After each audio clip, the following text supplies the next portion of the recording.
you will hear a discussion on urban school administration and self-determination theory. I'm honored to do this at the Charles H. Wright Museum.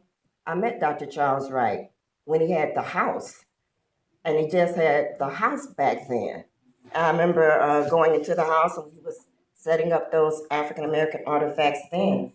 But here we are now, and we are in the Charles H. Wright African American Museum, and I am honored and humbled to stand before you. And I want to thank Mr. Charles Farrell and Mr. Neil Barkley for providing me this opportunity. I would like to further introduce myself in a prose entitled Where I'm From. Where I'm from.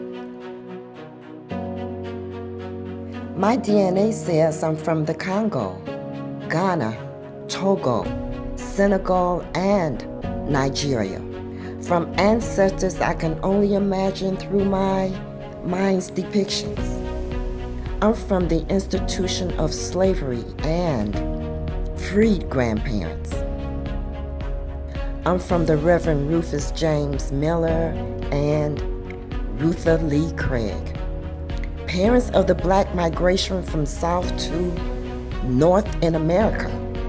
They traveled all the way with a baby girl, the twin that survived, and made the city of Detroit their new home, where they welcomed their third daughter, first to be born up north, Shelley Elaine. I'm from being educated in Detroit schools, ranked 10th in class. I'm from the swinging melodies of Motown, flowing, penetrating our East Side neighborhood. Life was so good. I'm from civil rights, rebellions, and social justice Afro. Community was the theory and practice. Serve without pay. Mama, you mean I can't get minimum wage? I babysat all day. I'm from service and leadership, nationally directing youth programs, leading adults and children's groups, supervising student teachers, ministering, christening, and marriages. I'm from higher education, teaching undergrad and grad courses, serving on numerous committees and writing scholarly papers. I'm from being an urban school principal with an unrelenting passion that everything is done for the benefit of the child. I'm from Education Chose Me.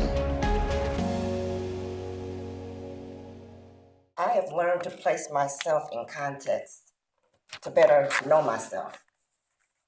Providing a context allows me to see the bigger picture. The old adage, you can't see the forest for the trees, simply meaning that focusing on one tree narrows vision or perspective. Focusing on the forest, we see that the tree belongs to a family of trees, the forest, that beauty abounds. It is a resting place and playground for birds, food for animals. The forest roots run deep. One purpose of the forest is to transform our exhale of carbon dioxide into our inhale of oxygen to support our lives. To understand urban school administration and self-determination theory, everything must be put into context.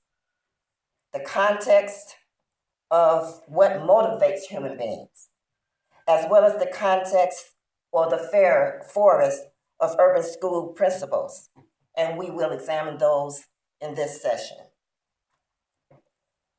Self-determination theory explains intrinsic motivations of human beings. Dr. Edward Deasy and Dr. Richard Ryan have done this research for over 30 years, looking at what motivates people.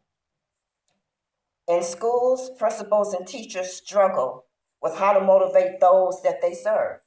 This includes students, parents, and oftentimes themselves. What motivates them to persist at the task of life and work? Motivation is defined as moving ourselves or others to act. So what is it that motivates us? The self-determination theory posits that all human beings are active organisms, not machines, with evolved tendencies toward growing, mastering challenges, and integrating new experiences into a coherent sense of self. So as a living organism, we will find their qualities already embedded in our DNA. Self-determination theory identifies 3 psychological needs that, when met internally, motivates one to act. The need for competence, the need for autonomy, and the need for relatedness.